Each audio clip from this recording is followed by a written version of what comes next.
All right, so we talked about presidential pardons, but let's talk about presidential pardons through the eyes of Representative Bennie Thompson.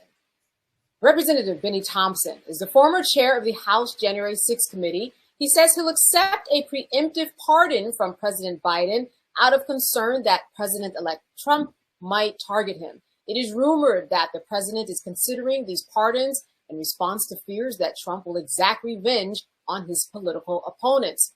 Thompson led the investigation into Trump's involvement in the January 6th insurrection. In a recent Meet the Press interview, Trump said that members of the January 6th committee, quote, should go to jail.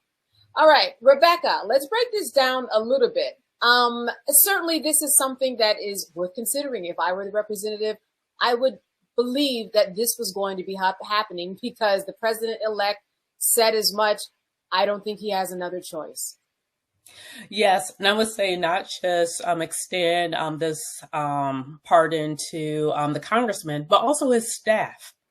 Sure. It wasn't just the congressman who was leading the January 6th hearings, but it was also a lot of staff that worked many hours. And those staff also have to be protected because we have someone that's coming into office who campaigned punishing his political enemies. And so, yes, I think that that's something that absolutely the president should do. And there shouldn't be any question. Anyone who stood up for democracy in such a powerful way should, have some immunity, especially in the face of someone who has proven to be extremely anti-democratic. But Matt, let's look at the specifics of this. Could this really happen? I mean, to go through this process, become president, do all the things that you're supposed to put into place, especially what he has promised on the first day and the second day.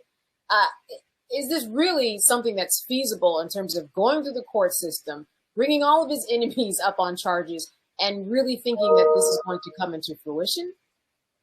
I mean, unfortunately, I would say it's possible, particularly if you have a weaponized FBI and DOJ who are given the task to basically be legal stormtroopers and go out and get the people that are your enemies. But it's interesting because you didn't ask me the question I thought you were going to ask that I don't know the answer to, frankly, is whether you can get a prophylactic pardon.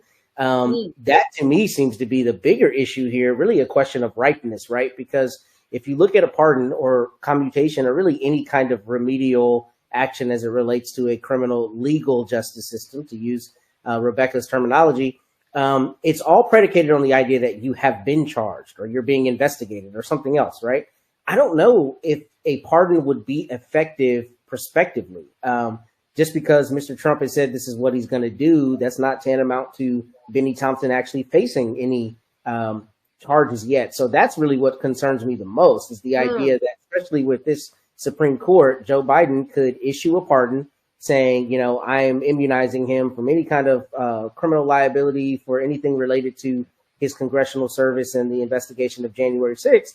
And the Supreme Court saying, kick rocks. We're not going to accept that. It wasn't ripe at the time. There was no pending investigation, no pending charge. And as such, the pardon is without constitutional value. I mean, it's a sad reality, but I would not put it past the right federal court and even the Supreme Court to make that determination. So that's what concerns me more than anything, is whether they will find a way to say this pardon doesn't actually have teeth.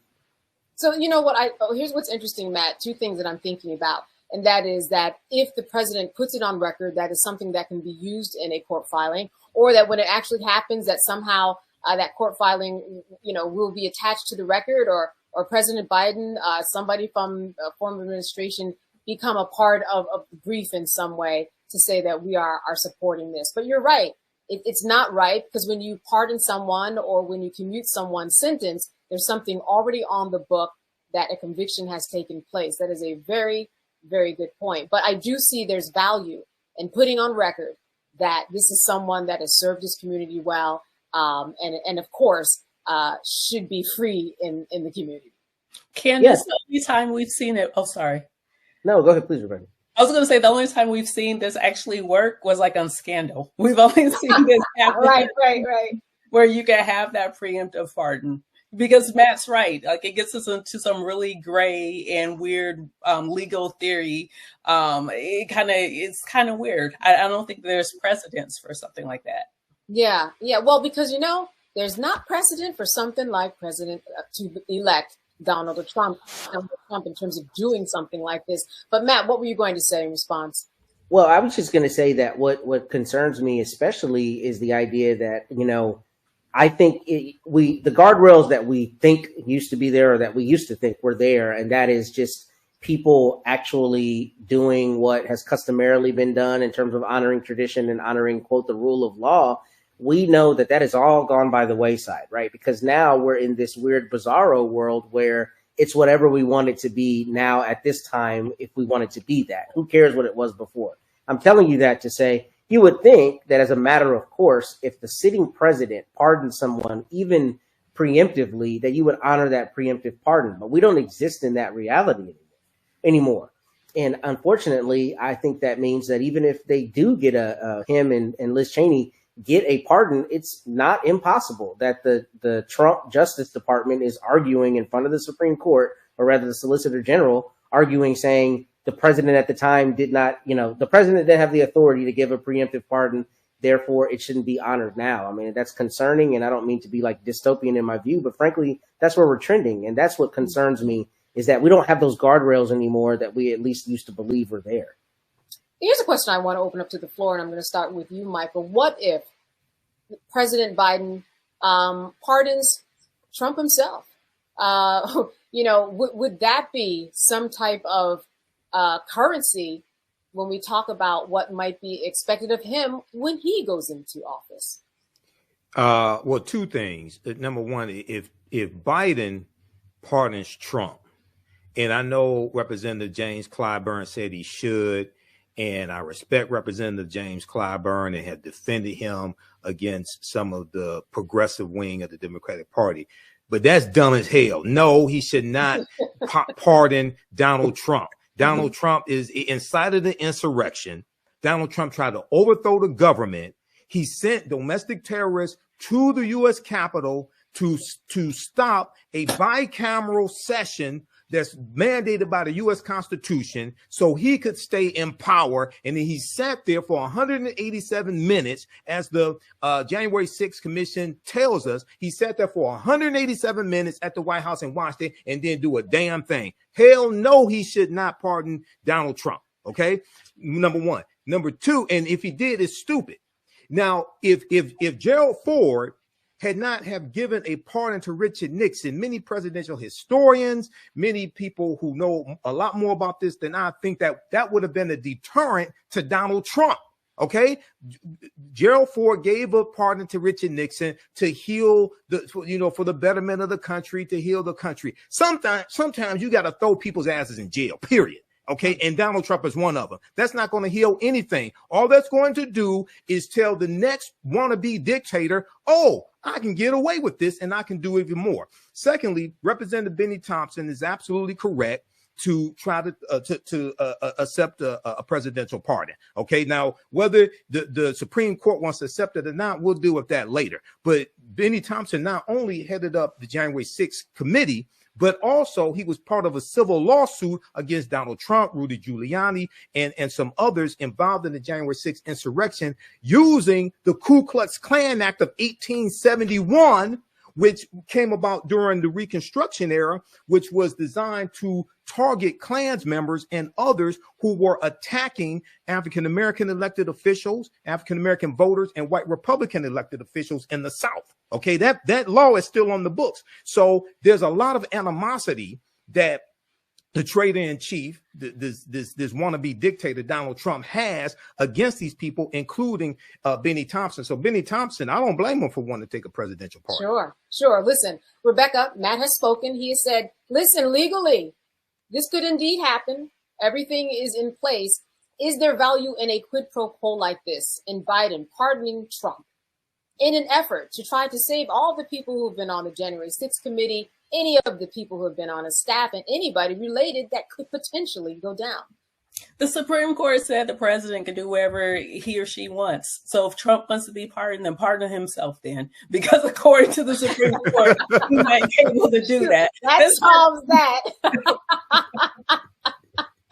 This has nothing to do with Biden. Like, once again, I think this is where the public gets extremely frustrated with Democrats. Why?